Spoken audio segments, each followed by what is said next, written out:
வணக்கம் மக்களே. நாங்களோட அண்ணன் சீமான் என்னடா இப்படி பேசிப்புட்டாரு. கருணாநிதி வீட்டு கக்கூச கழுவி தான் பல பேர் கஞ்சி குடிச்சுக்கிட்டு இருக்கான்னு சொல்லிப்புட்டாருன்னு நான் நினச்சேன். அவர் சொன்னதில எந்த தப்பு இல்ல அப்படிங்கிறத உண்மையிலேயே இங்க இருக்க அரசியல் கட்சி தலைவர்கள் நிரூபிச்சிருக்காங்க.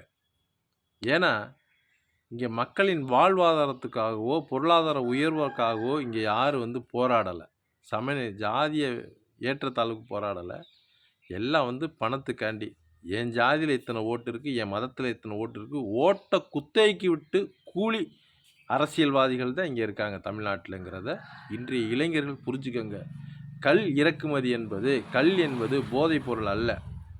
கேரளாவில் இருக்கு, பாண்டிச்சேரியில் இருக்கு, ஆந்திராவில் இருக்கு, கர்நாடகாவில் இருக்கு. ஏன் தமிழ்நாட்டில் மட்டும் இல்லை, அதுக்கு தடை விதிச்சிருக்காங்கிறத புரிஞ்சுக்கணும்.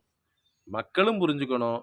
இது கிராமப்புற வளர்ச்சி, கிராமப்புற வேலைவாய்ப்பு. கிராமங்களில் வேலைவாய்ப்பு இருந்தால் ஏன் நகரத்தை தேடி ஓடுறான்? நகரத்தில் ஏன் இவ்வளோ போக்குவரத்து இருக்குது? ஏன் போக்குவரத்து நெரிசலை குறைக்கிறதுக்கு பலாயிரம் கோடிகளை கொட்டி நீங்கள் மேம்பாலம் கட்டுறீங்க, மெட்ரோ கட்டுறீங்க. எதுக்கு இத்தனை கோடிகளை அள்ளி கொட்டுறீங்க?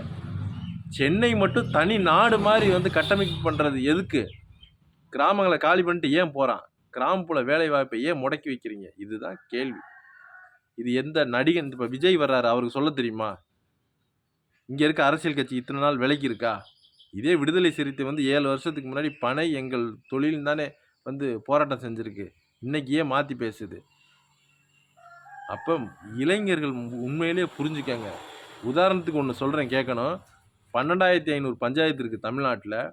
12,500 பஞ்சாயத்தில் ஒரு பஞ்சாயத்துக்கு சராசரி ஒரு 30 பேர் பனை ஏறுறதுக்கு தேவைப்பட்டால் 12,500 பஞ்சாயத்துக்கு 3,75,000 தொழிலாளர்கள் தேவைப்படுறாங்க. அப்போ நீங்கள் புரிஞ்சுக்கணும் இதில் எவ்வளோ வேலைவாய்ப்பு இருக்குன்னு. இதில் பல நூறு வேலைவாய்ப்பு இருக்குது. இது ஒன்று தான் நான் இப்போ சொல்லியிருக்கேன். கிட்டத்தட்ட 15 லட்சம் வேலைவாய்ப்பு, 1.5 கோடி மக்களின் வாழ்வாதார உயர்வு, பொருளாதார உயர்வு இருக்குது. வெளிநாட்டில் ஏன்டா மண்ணை விட்டுட்டு போய் கஷ்டப்படுறேன்? வெளிநாட்டில் போய் குடும்பத்தை விட்டு வேலை பார்க்குறேன். இங்கே 1 ஏக்கர் 2 ஏக்கர் நிலம் இருக்குது. இப்போ கல் இறக்கணிக்கு அனுமதி கொடுத்துட்டீங்கன்னா 100 மரம் 200 மரத்தை வச்சு வளர்ப்பான். ஒரு 5 வருஷம் வெளிநாட்டிலேருந்து இங்கே வந்தானாக்கா அவன் அந்த 200 மரம் வச்சதில் ஒரு 50 மரம் கல் இறக்குனா என்னாச்சு? மாதம் 50,000 வருமானத்தை ஈட்டி கொடுக்கும். இதில் பல நூறு வேலை வாய்ப்பு இருக்குது. அடுத்தடுத்து பதிவு பண்ணுறேன். நன்றி.